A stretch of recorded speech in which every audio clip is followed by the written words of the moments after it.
तलवारी पलीकडचे शिवराय. नमस्कार, मी डॉक्टर श्रीकर भोसले.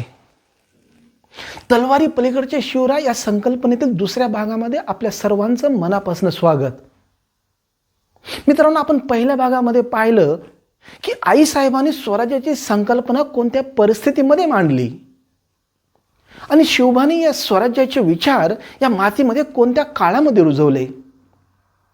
या भागामध्ये आपण पाहणार आहोत की आईसाहेबांनी शिवरायावर संस्कार केले कसे आणि शिवरायांनी इथल्या रयतेच्या मनामध्ये स्वाभिमान कसा रुजवला. 19 फेब्रुवारी 1630 रोजी शिवनेरी गडावर जिजाऊच्या पोटी शिवबा जन्माला आले. जिजाऊ आईसाहेब झाल्या. हळूहळू शिवराज खेळायला लागले, बागडायला लागले. जसे जसे शिवराय मोठे व्हायला लागले तसे तसे आईसाहेबाच्या स्वप्नाला पंख फुटू लागले. आपल्या मनातल्या वेदना, आपल्या मनातल्या यातना, आपल्या मनातल्या इच्छा आईसाहेब या छोट्याशा शिवबासमोर व्यक्त करू लागल्या.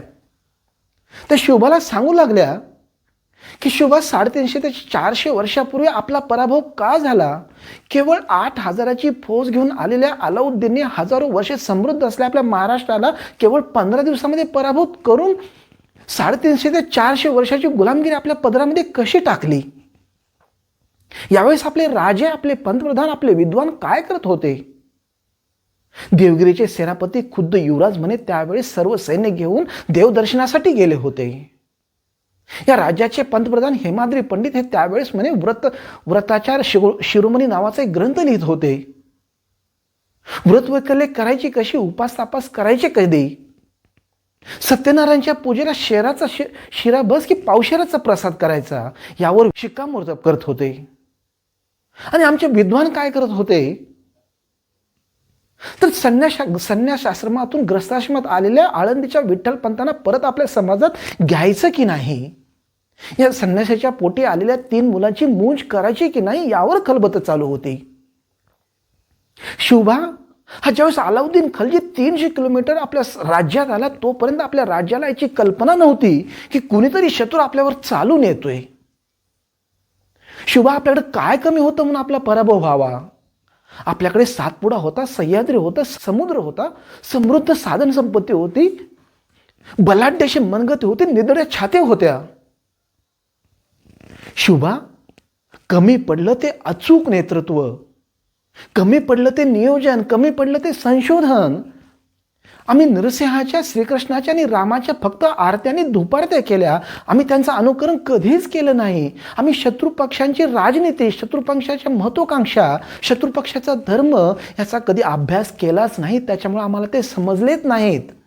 आम्ही आमचा अभिमान गमावून बसलो, आम्ही आमचा स्वाभिमान गमावून बसलो. आणि जर स्वाभिमान गमावला गेला तर संघर्षाची गरज पडतेच कुठे, आणि संघर्ष केलाच तर त्या संघर्षाला धार येते कुठं? म्हणून शुभा, आपल्याला आपल्या रयतेमध्ये स्वाभिमान जागा करायचा आहे. आपल्याला धर्माची परत एकदा प्रतिष्ठापना करायची आहे. या अंतकरणातून निघालेल्या आईसाहेबाचे शब्द शिवरायांच्या मनावर कोरले जात होते. मुठी वळत होत्या. फक्त मुठीच वळत नव्हत्या मित्रांनो, तर सत्सद बुद्धी आणि विवेक बुद्धी जागृत होऊन याची मांड पक्की बसत होती. पुढे शहाजीराजांनी पुरे जहागिरीचा कारभार स्वतंत्रपणे आईसाहेबांनी शिवबाच्या हाती दिला.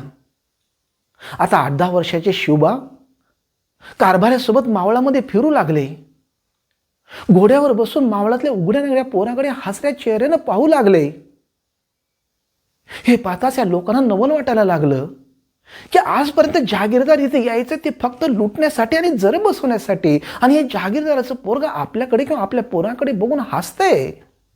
यातून या 12 मावळामध्ये एक प्रकारची खुशीची लहर उमटली.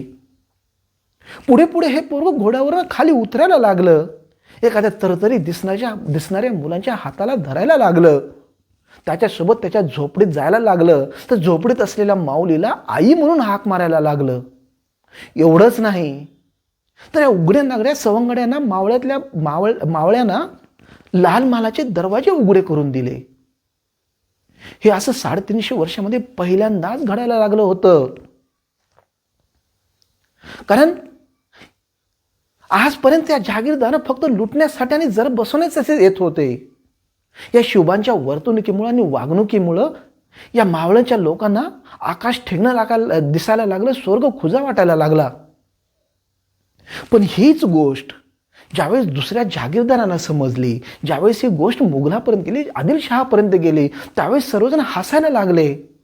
म्हणायला लागले की अरे हे तर मोठ्या जागीरदाराचं पोरग, याच्या वडिलांनी केवळ तलवारीच्या जोरावर 12 हत्ती झुलवले, राजवाडे बांधले, आणि हे पोरग मात्र केवळ हलक्या जातीच्या पोरासोबत फिरते काय?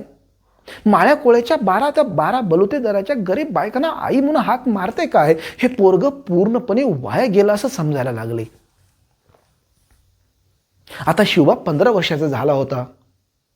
आई साहेबासोबत आता राजसदर यायला लागला, निवाड्यामध्ये भाग घ्यायला लागला, निवाडे करायला लागला होता. आणि आपल्या वागणुकीतून, आपल्या आचरणातून आपल्या सवंगड्यांना राजकारणाचे धडे द्यायला लागला होता.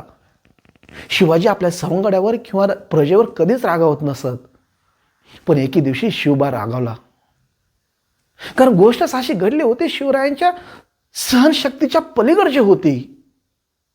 राजे या गावामध्ये तिथल्या पाटलांनी एका परस्त्रीसोबत गैरवर्तन केले होते.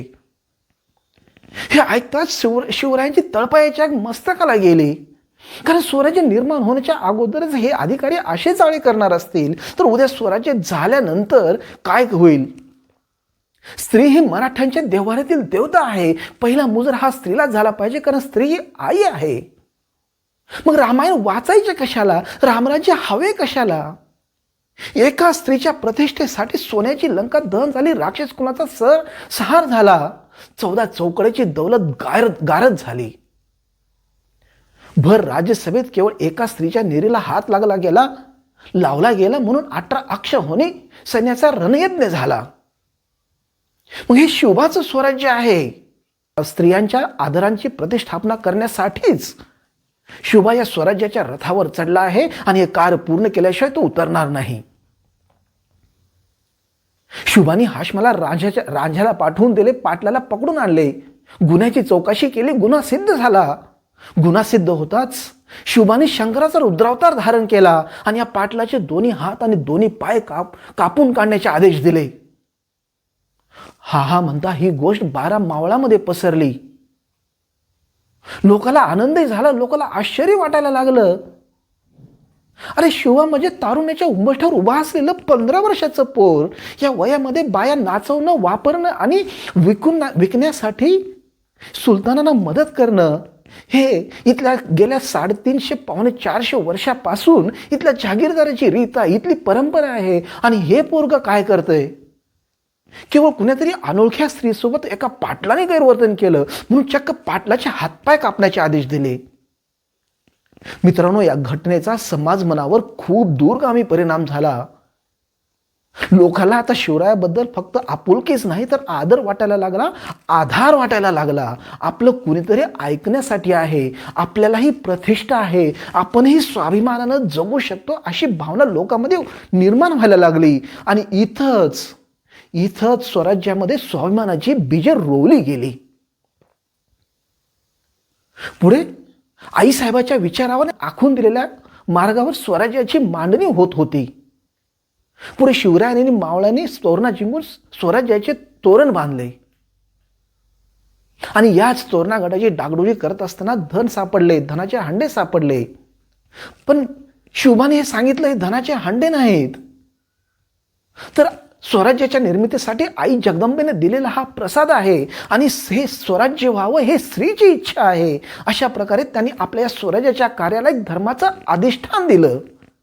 आणि एवढंच नाही तर सापडलेलं धन आणि इतर कर उत्पन्न मिळालेले पैसे शिवरायांनी स्वतःच्या जनानखाने किंवा राजमहल न बांधता जनतेच्या कल्याणासाठी वापरायला सुरुवात केली, वापरले.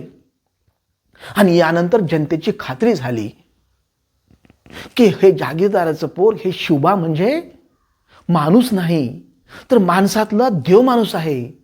आता जागीरदाराचं पोर नव्हतं, शिवबा नव्हता, आता हे राजे मनातले प्रजेच्या राजे झाले होते आणि लोक मनापासून आता मुजरे करायला लागले होते. या राजांचा शब्द झेलण्यासाठी 15 वर्षाच्या पोरापासून ते मिशा पांढऱ्या झालेल्या म्हाताऱ्यापर्यंत मागं पुढे करायला लागले. आणि याचं एक उत्तम उदाहरण म्हणजे स्वराज्याच्या पहिल्या लढाईमध्ये हुतात्मा झालेले पहिले सरदार बाजी पासलकर. मित्रांनो, बाजी पासलकर हे शिवाजी महाराजांच्या आजोबांच्या वयाचे होते. शिवाजी महाराजांचा एक सवंगडी बाजी जेदे हा शिवाजी महाराजांपेक्षा 1.5 वर्षांनी मोठा होता आणि या बाजी जेदेचे आजोबा म्हणजे बाजी पासलकर होते. दुसरं उदाहरण म्हणजे महादजी निळकंठराव सरनाईक. या निळकंठराव सरनाईकाच्या 4 पिढ्या केवळ आदिलशहाच्या सेवेमध्ये गेल्या. यांची पूर्ण हयात आदिलशहाच्या सेवेमध्ये गेली.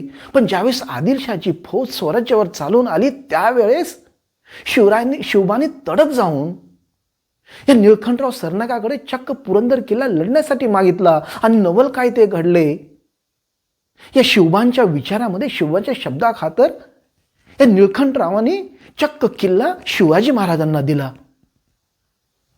मित्रांनो, आपल्या लक्षात आलं असेल की लोकांचे या केवळ प्रेमाच्या, आपल्या वागणुकीच्या आणि आदर्शाच्या आचरणाच्या माध्यमातून शिवरायांनी या 12 मावळला जिंकलं. शिवरायांनी या काळामध्ये या कामासाठी तलवारीचा खूप कमी उपयोग केला. आपण पुढच्या भागामध्ये पाहणार आहोत की शिवाजी महाराजांनी अफजलखानाच्या केलेल्या पराभवाचा रयतेच्या समाजमनावर आणि स्वाभिमानावर कसा फरक पडला. धन्यवाद.